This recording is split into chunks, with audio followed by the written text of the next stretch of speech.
Atenção! Vai começar agora uma teleaula de manutenção do curso profissionalizante. Este módulo tem um total de 35 aulas. Hoje, você vai assistir a teleaula número 19. Bons estudos!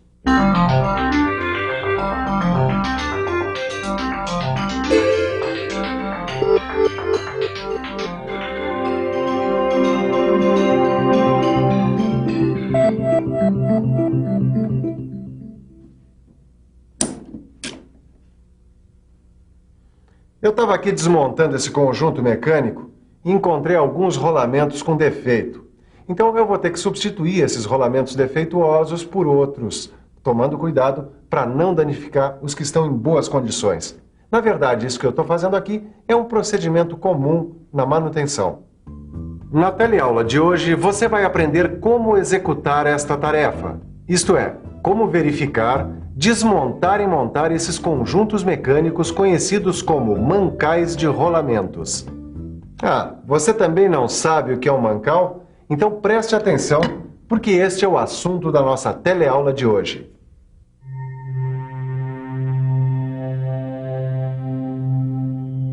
Alguns eixos e os rolamentos são elementos girantes de uma máquina. Esses elementos, para funcionarem, necessitam de um suporte de apoio que tem o nome de mancal. E os mancais se dividem em dois tipos, os mancais de deslizamento e mancais de rolamento. Nessa e na próxima teleaula, você vai conhecer os mancais de rolamento. Este aqui é o mancal de rolamento. Ele comporta rolamentos de esferas ou rolos que servem como apoio do eixo. Quando o eixo gira, essas esferas ou rolos também giram. Os rolamentos, por sua vez, podem ser de dois tipos. Estes são rolamentos radiais. Eles suportam cargas que atuam perpendicularmente ao eixo. E este é um rolamento axial, projetado para suportar cargas que atuam na direção do eixo. Mas agora que você já sabe alguma coisa sobre os tipos de mancais e os tipos de rolamentos, está na hora de ver um pouco desse conhecimento aplicado na prática. Então, Caio, o que é que manda aí? Ô, mestre Paulo, tava mesmo querendo falar com o senhor. Olha só, eu tô começando agora a trabalhar com rolamentos, e uma coisa que eu não consigo entender é como é que a gente consegue verificar as condições de um rolamento. Esse tipo de verificação é feita pelo tato e pela audição. Ó, eu gostaria de aprender mais sobre esse assunto. Será que o senhor podia me dar algum tipo de exemplo? Se você precisar verificar o processo de giro, gire o rolamento lentamente com a mão. Se o movimento for produzido com esforço, se ocorre de modo desigual, é que o rolamento está apresentando algum problema. Para fazer a verificação pela audição, você tem que fazer o rolamento funcionar com um número de rotações reduzidas. Aí, dependendo do ruído produzido pelo rolamento, você pode deduzir se está com defeito. A verificação pelo ouvido pode ser melhorada utilizando-se um estetoscópio eletrônico. Colocando-se a haste de contato sobre o mancal, tem-se os ruídos produzidos pelo rolamento amplificado, sendo assim mais fácil de identificá-los. Antigamente, esta verificação era feita com uma chave de fenda ou bastão de madeira. Mas como é que eu consigo saber pelo som qual é o problema com o rolamento? A prática vai ensinando. Por exemplo, se for um som assim como um zumbido, é porque as pistas do rolamento estão sujas. Se for um som mais forte, bem estrepitoso, é porque as pistas do rolamento estão danificadas ou descascadas. Agora, se for um som metálico, assim tipo um silvo, aí é sinal de uma pequena folga ou falta de lubrificação. Bom, você tem um ótimo ouvido, né? E é preciso mesmo. Com a prática e a dedicação, a gente vai aperfeiçoando. Mas além do ruído, existe um outro fator importante para se observar as condições de um rolamento. É a temperatura. Você pode fazer isso colocando a mão no mancal do rolamento, ou então utilizando um termômetro digital. E quando a temperatura estiver mais alta do que o normal, ou então estiver variando muito, isso significa que o rolamento tem algum problema. E este problema pode ter diversas causas. Pode ser, por exemplo, por lubrificação deficiente ou até excesso de lubrificação. Pode ser devido a excesso de carga, a presença de sujeiras, início de desgaste ou ainda outras causas. Por exemplo, folga interna muito pequena, rolamento preso axialmente, calor proveniente de fonte externa. Mas é bom não esquecer que após a lubrificação de um rolamento, é normal que aconteça um aumento de temperatura durante 1 ou 2 dias. Mas existem também outros pontos que devem ser verificados, como vedações, o nível do lubrificante e se ele tem ou não muitas impurezas. Agora você já sabe o que precisa fazer para verificar as condições de um rolamento e conhecer se ele apresenta algum problema. Bom, mas uma vez detectado o problema, é preciso realizar uma inspeção mais detalhada das várias partes do conjunto que estão com defeito, sempre lembrando que a inspeção dos elementos mecânicos deve ser feita com a máquina parada para evitar acidentes. Além disso, a inspeção deve ter um método, isso é, ela deve obedecer uma sequência de operações. É bom você ficar um pouco mais por dentro desse assunto.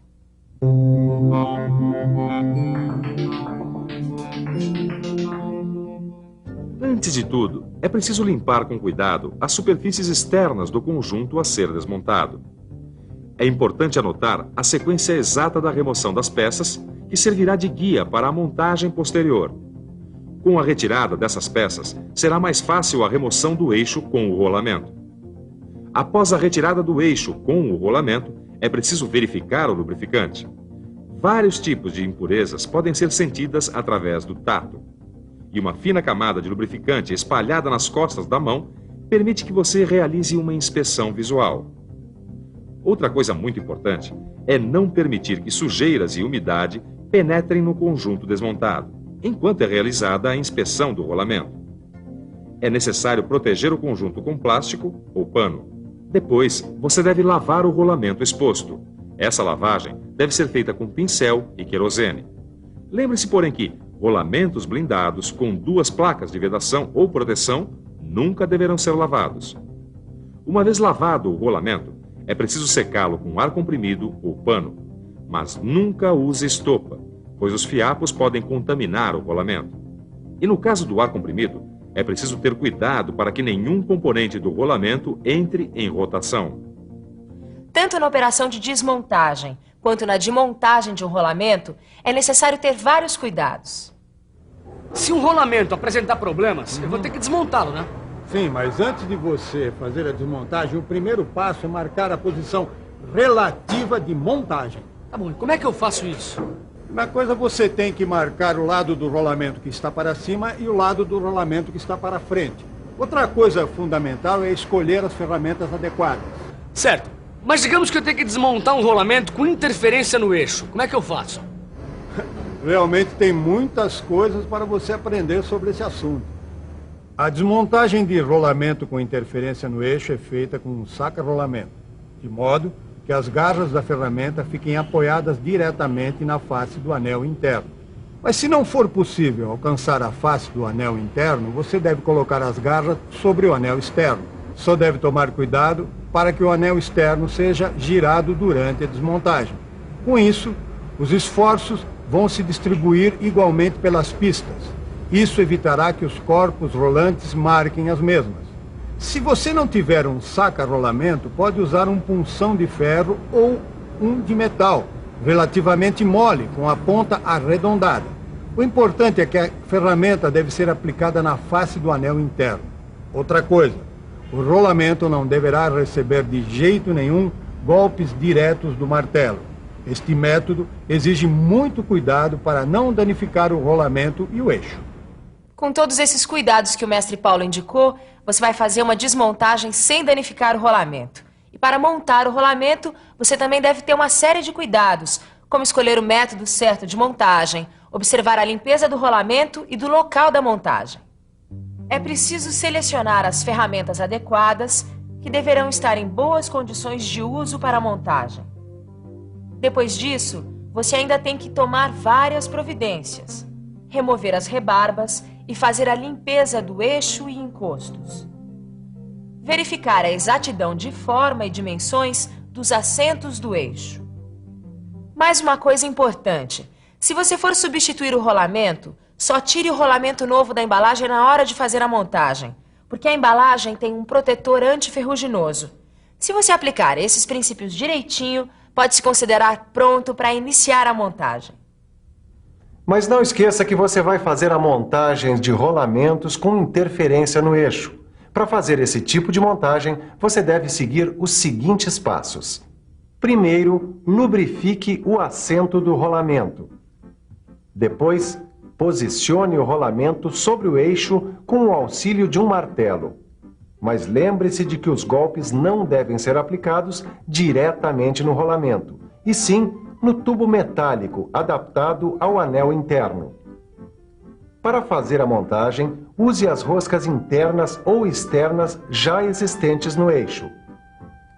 Se o rolamento for pequeno ou médio, deve-se usar prensas mecânicas ou hidráulicas. Mas se os rolamentos forem grandes, é preciso aquecê-los em um banho de óleo, numa temperatura entre 100 a 120 graus Celsius. Depois, coloque-os no eixo antes de esfriarem. Mas se o rolamento for do tipo que tem lubrificação permanente, esqueça tudo que eu falei sobre aquecimento, pois o aquecimento removeria o lubrificante e acabaria danificando o rolamento. Neste caso, você deve resfriar o eixo onde o rolamento vai ser acoplado, pois a contração facilitará a montagem. Mesmo assim, é preciso prestar atenção no tipo de aço que está sendo utilizado, pois alguns deles apresentam modificações estruturais quando são resfriados. Mas, de um modo geral, estes são os procedimentos que você deverá adotar quando for fazer uma montagem de rolamentos com interferências no eixo. Mas e se o rolamento, em vez de interferência no eixo, estiver com interferência na caixa, como numa roda, por exemplo? Nesse caso, você tem que fazer a desmontagem com o auxílio de um tubo metálico com a face plana e sem rebarba, como este aqui. Uma das extremidades do tubo é apoiada no anel externo, enquanto a extremidade livre recebe os golpes do martelo. Esses golpes devem ser distribuídos ao longo de toda a extremidade livre do tubo. Se entre os rolamentos houver algum ressalto, então use um punção ou alguma ferramenta similar, mas aplique o esforço sempre no anel externo. Não havendo condições de retirar o rolamento utilizando os métodos anteriormente citados, utiliza-se um saca-rolamentos com hastes reguláveis, aplicado no anel interno do rolamento. Uma vez desmontado o rolamento e sanado o problema, os passos para a montagem vão ser basicamente os mesmos da montagem do rolamento com interferência dos eixos. Ou seja, usar um tubo metálico contra a face do anel externo após a lubrificação das partes a serem montadas. E cuidar para que o rolamento não fique desalinhado em relação à caixa.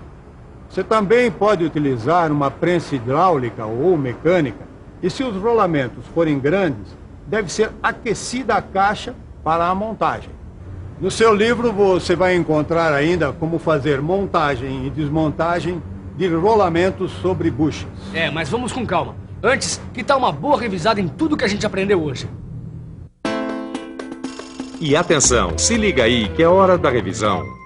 Na teleaula de hoje, você aprendeu que mancais são suportes de apoio para rolamentos e eixos, que são elementos girantes de uma máquina, e que existem mancais de rolamento e mancais de deslizamento. Aprendeu também que as condições de um rolamento podem ser verificadas pelo tato, pela audição ou por fatores como a temperatura. E viu como se faz a verificação e a inspeção de rolamentos em conjuntos mecânicos. Conheceu, afinal, quais são os procedimentos para a desmontagem e montagem de rolamentos com interferência no eixo e com interferência na caixa. No seu livro de estudos, você vai encontrar todos esses processos descritos, além de outras informações que vão complementar o seu aprendizado. Não deixe esse assunto esfriar. Bons estudos e até a próxima!